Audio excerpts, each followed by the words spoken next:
At sa puntong ito, makakapanayam natin ang natulungan ng pumanaw na presidential candidate na si OFW Family Club Representative Roy Sinières. Makakausap natin ngayon sa linya ng telepono si Sara Balabagan. Magandang umaga sa iyo, Sara, mula dyan sa California.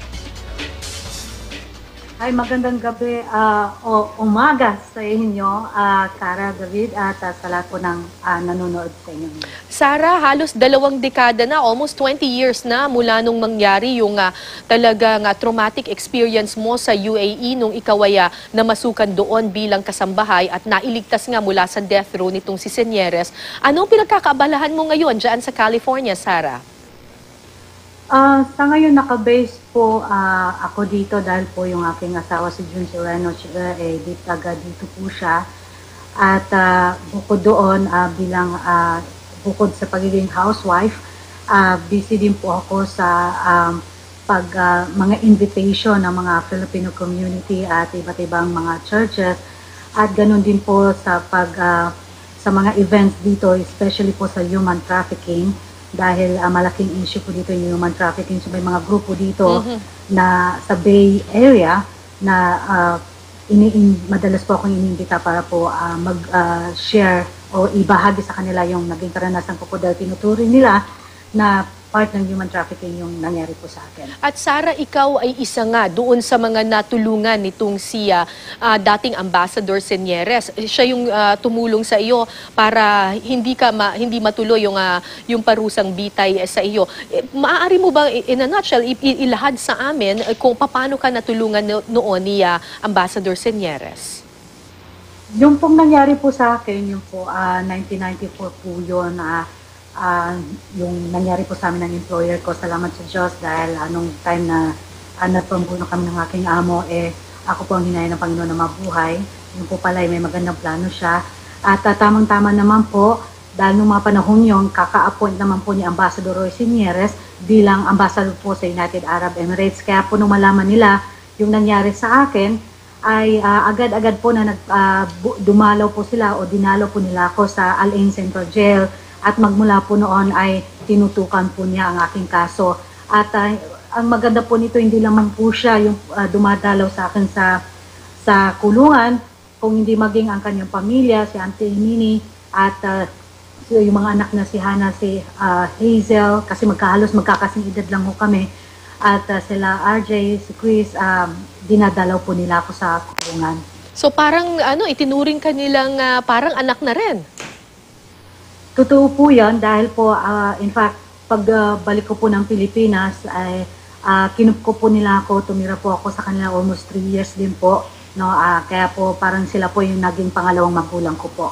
So nung nalaman mo yung balita na pumanaw na nga itong si Ambassador Sinières, na isa sa mga parang naging ama-amahan na tumulong din sa'yo para makaligtas ka nga doon sa parusang bitay, anong pumasok sa isip mo, Sara?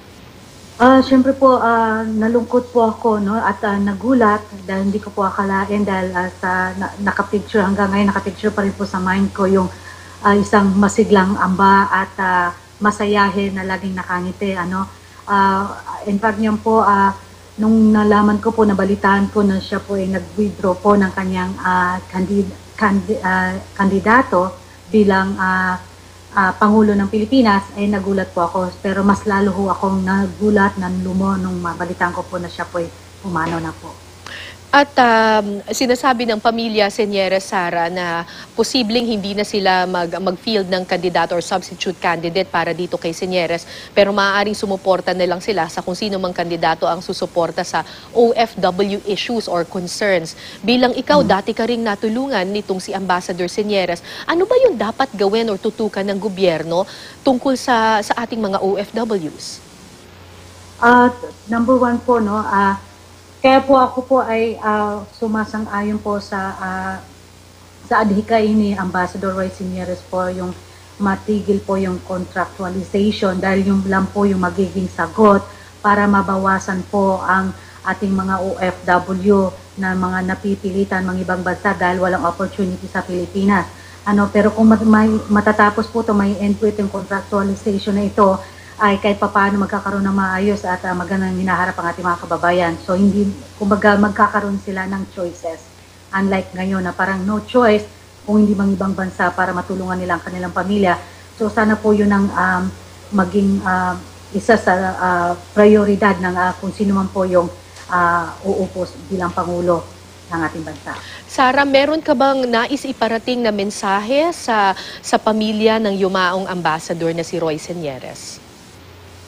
Kila Auntie Nini, Hannah, Hazel, RJ Chris, Kuya Tami at Kokoy, buong puso po yung taos puso po yung pakikiramay ko at alam ko po na